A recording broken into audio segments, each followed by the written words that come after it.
Welcome into Radio Row. It's not often I get to meet with a president, but I am sitting here today on this big desk with Pete Prisco and the president of the Atlanta Falcons and our former teammate at CBS. That's right. Matt Ryan. What's going on, Matty Ice? I'm doing good. Thank you guys for having me on. I appreciate. I'm a guest now, which you are a guest. Yeah, it's a little you're strange. Welcome, you're welcome on our set anytime. Yeah, thank you. Thank you. Now we can rip this team. Now right? we can rip it. Now it go, comes Pete. with it. It comes with it. I get it. Yeah, it's always going to come with At it. least with you two, I know you're prepared. I know you're prepared, which is a good thing. That's Right? great. That and seeing you guys prep, I'm excited about that. The whole process of you doing this, when it first was approached, you were approached by it, how intrigued were you, and was there any apprehension at all to not do it? I mean, yeah, there's some, right? Because and I've said it, I loved what I was doing. I was having a blast, working at CBS.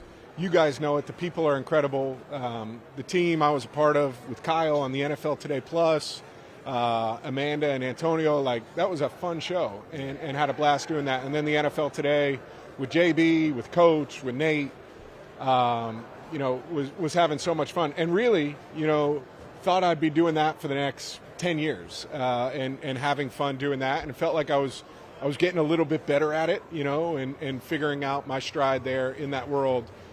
But the opportunity here was so unique, and still live in Atlanta, still there. The organization I played 14 years for, an owner who has been like family to me, and so you asked, is there a little apprehension? Yeah, of course, because you're making this big life change. But to me, it was like, this is one you have to go for. It's a once in a lifetime opportunity, and I talked with David Burson about it, as I was going through this, and I was like, I feel like I just have to go for it. And you guys know David, he's the best. He's like, I'm with you, man, go for it. And he's supportive. I'm here to support you in any way possible. So as we're on air here with CBS, shout out to David. Love him. Love the entire team at CBS. Everybody who's up there in New York, everybody who I work with on the road. Nobody does it better. I firmly believe that. And now from the organization side, we're happy to be a partner of your guys. So you mentioned enjoying working in the studio, and obviously I was over the moon to get to work with you. And I thought not only you were such a great football player, but I thought you were even better as a dude and a teammate on the desk. You made every Sunday a lot of fun. So selfishly, I was pissed that you're gone. What did you take from the media and add it to your repertoire as now the team president? Have you flexed any of those muscles like your media savvy in the last couple of weeks? Well, I have had to do a bunch of press conferences. I know. Which, that always helps, being in front of the microphone. It's different, though, when you're there and you're in, my roles were not big in the press conferences. It was really, introducing the two people we have hired and, how excited we are to be a part of that. But, some of that stuff certainly helps. I think it's the relationships, though. Understanding, the way the game is covered is so important to the success of the league, the success of each individual organization. And I think, leaning into that and having really good working relationships with the partners of the clubs and the partners of the league, I think is huge. I mean, you guys, we're here. Yeah. You look around Radio Row and how big of a deal this is. And so I think, creating positive relationships from our organization out is really important. But I also think doing the job I did the last couple of years, it gave me a different perspective than I had as a player. As a player, you are so narrow focused on, especially as a quarterback, the defense you're going against.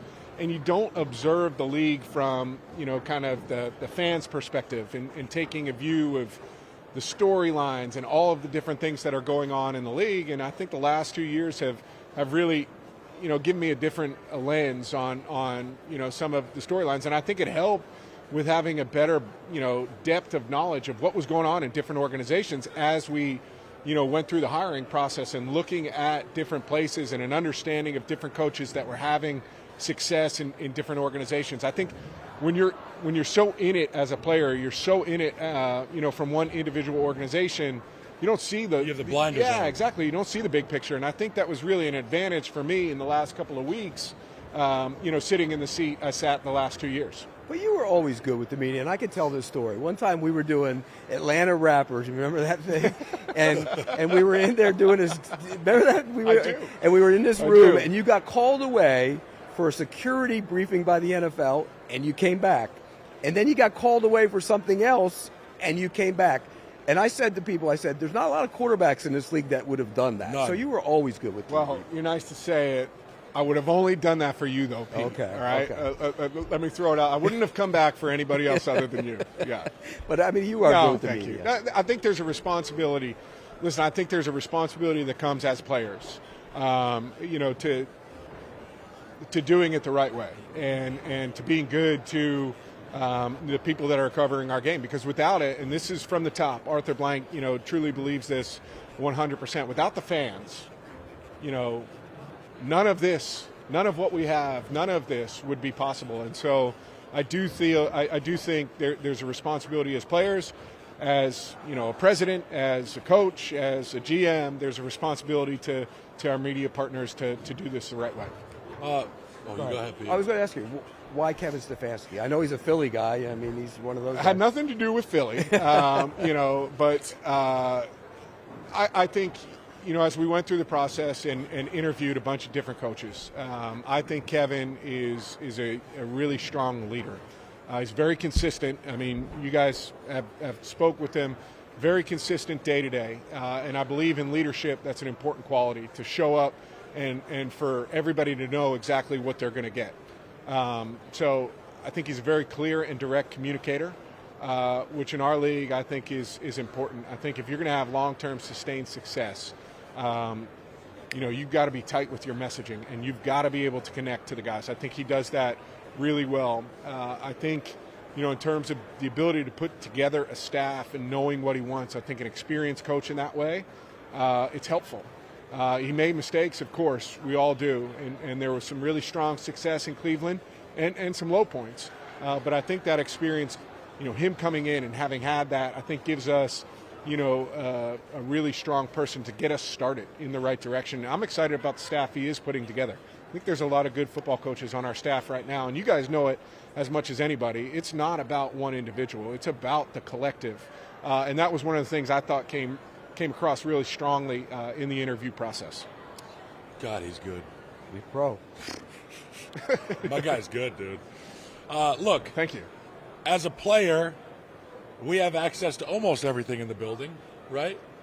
Now as a president, you have access to is there anything you don't have access to in the building that they're like, yeah, stay out of that part of the building? Well, it's only football. They didn't put operations in there. So, the business side, I've got a great partner in our, CEO in Greg Beatles. I don't know if you guys have had the opportunity to spend time with Greg. No. Greg's fantastic. And so, I think you have to know what you know and you have to know what you don't know. And there's a lot that I don't know. And coming in and being able to lean on Greg and work with Greg and to be able to lean on his experience and pick his brain about different things. I've got an incredible partner in him that really, has helped me out through this process. I'm learning so much day to day. Is there anything I don't have access to? No. I mean, so I can go anywhere in the building, Kyle. That part is when code works. When you become the president of the works. United States, you're handed a file, and they're like, these are the things that you didn't know are actually happening. Did you get a file? Do you have a red phone in your office? Where does the red phone call when you pick it up? I don't have a red phone. Okay. There's no landline. You need There's a red no phone. landline in that office. You need a red phone. I got my cell phone. It's the same number you have. You can still reach me, Kyle. I'm getting you a damn red phone, man. Yeah.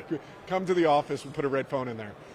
Listen, there is a level of information that we have about players, about coaches, about all of those things, background checks, and all of the information that we have on the people who are in our building. I never had that as a player, right? No. You know the guys that you're working with, and so yes, there is a level of information that you're exposed to that's different, from the player, from the player's perspective, but. I understand, I understand my responsibility. Yeah. I understand, what I'm there to do. And so my access is a little bit different. I said it, kind of in my introductory thing. It's like my seat at the table is different, but the table's the same. Yeah. And so, you got a family, your dad sits there, your brothers sit here, your mom sits there. My seat changed. And, Yeah. and I'm viewing that from a little bit different perspective, but I know the table pretty well. When you are going through the draft process and the free agency, are you going to be actively involved in that, or are you going to let your people do it? Or? Man, Ian's in charge. Ian's in charge of that space.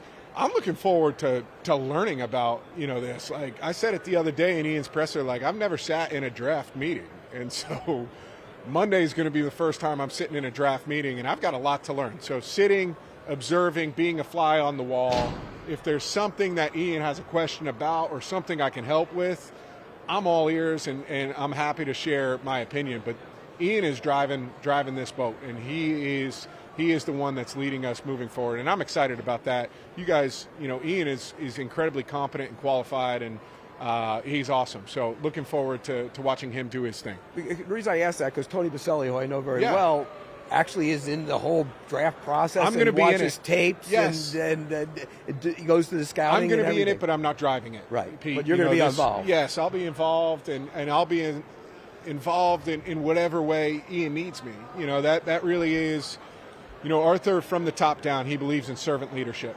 And there is no better servant leader than Arthur Blank. And I know that from being there as a player. I have felt that for the last month in the role that I'm in. And really my role is to be that same person for Kevin, to be that same person, for Ian and really the rest of the building. And so, I'm going to be involved.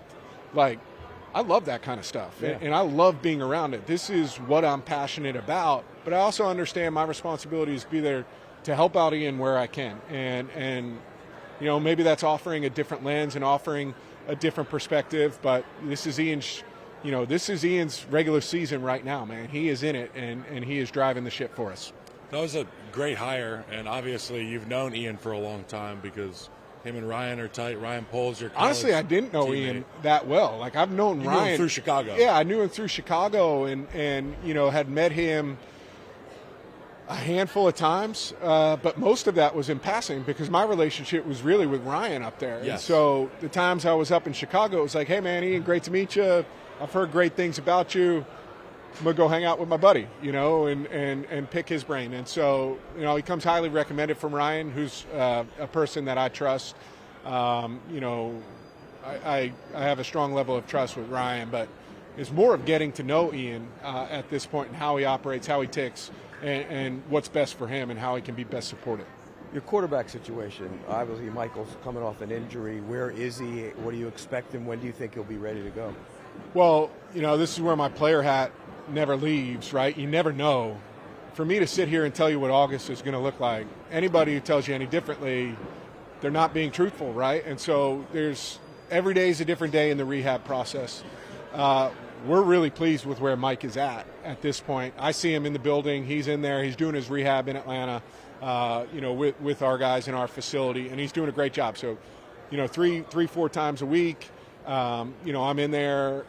He's in there, and I'm seeing him in there and just checking in. He's doing a great job. His attitude, his effort, where he's at, we feel really strongly with.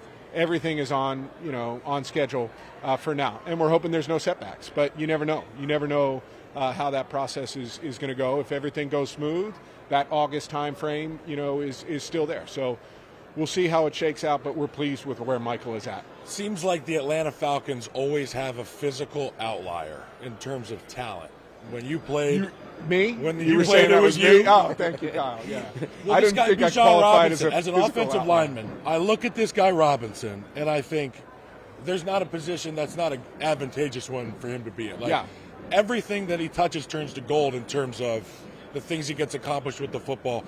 How is the onus on you and your staff to try to figure out how to not necessarily get other freaks, but complementary pieces?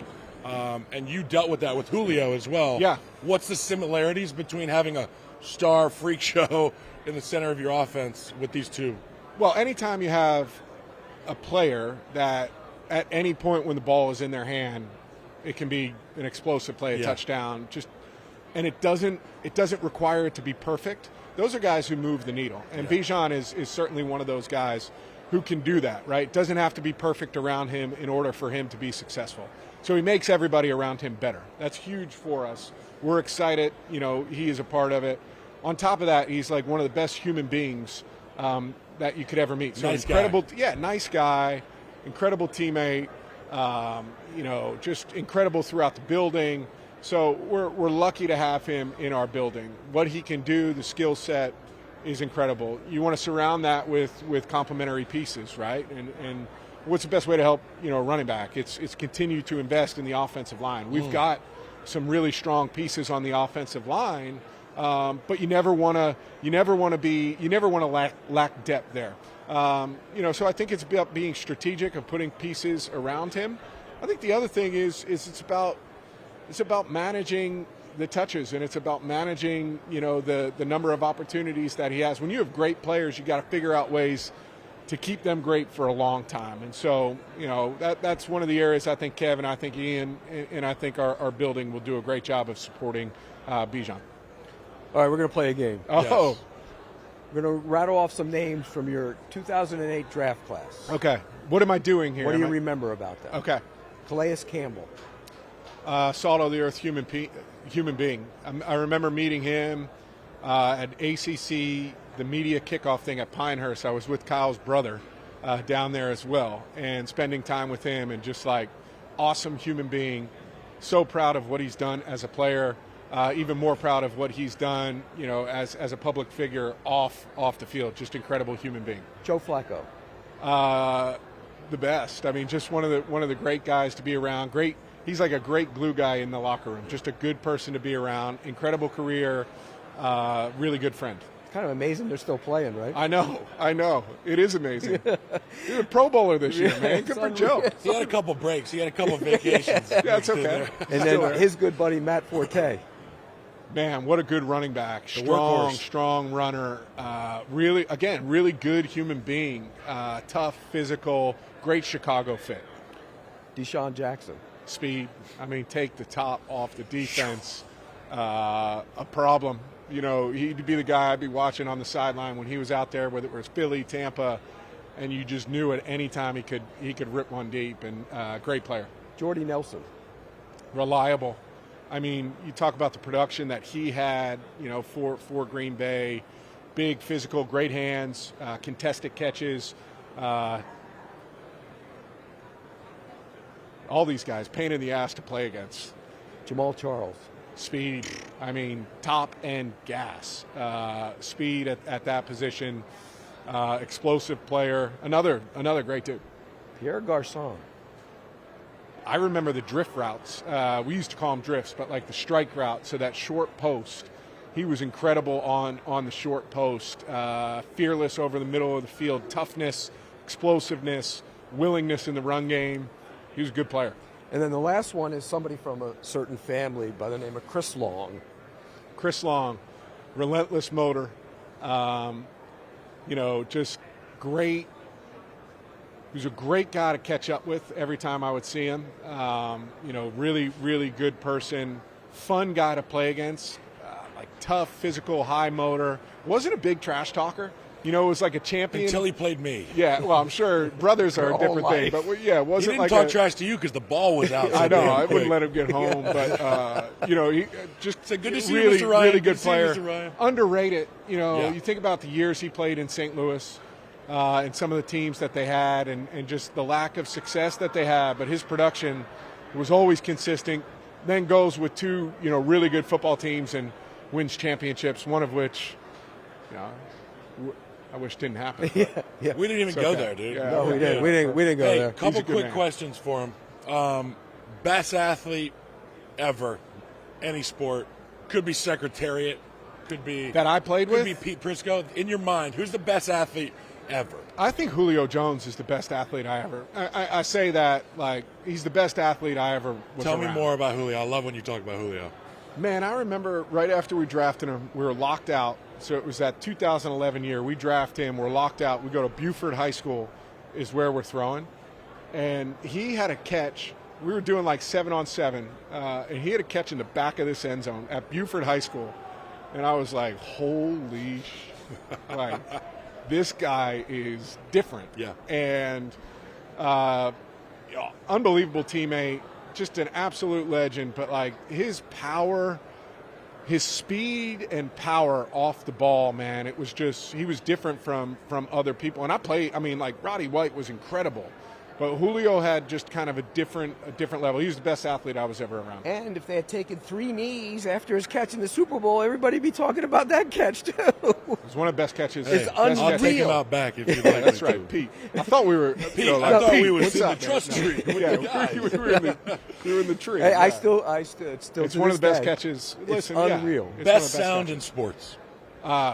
3 wood striped. Well, no, yeah, well, that is pretty nice. I'm not gonna lie to you. Just like my favorite sound in sports. On the road, you get drilled. You have no idea if it's caught or not, and the place goes silent. And you get up, and it's quiet, and you didn't see it, but you know it was a completion.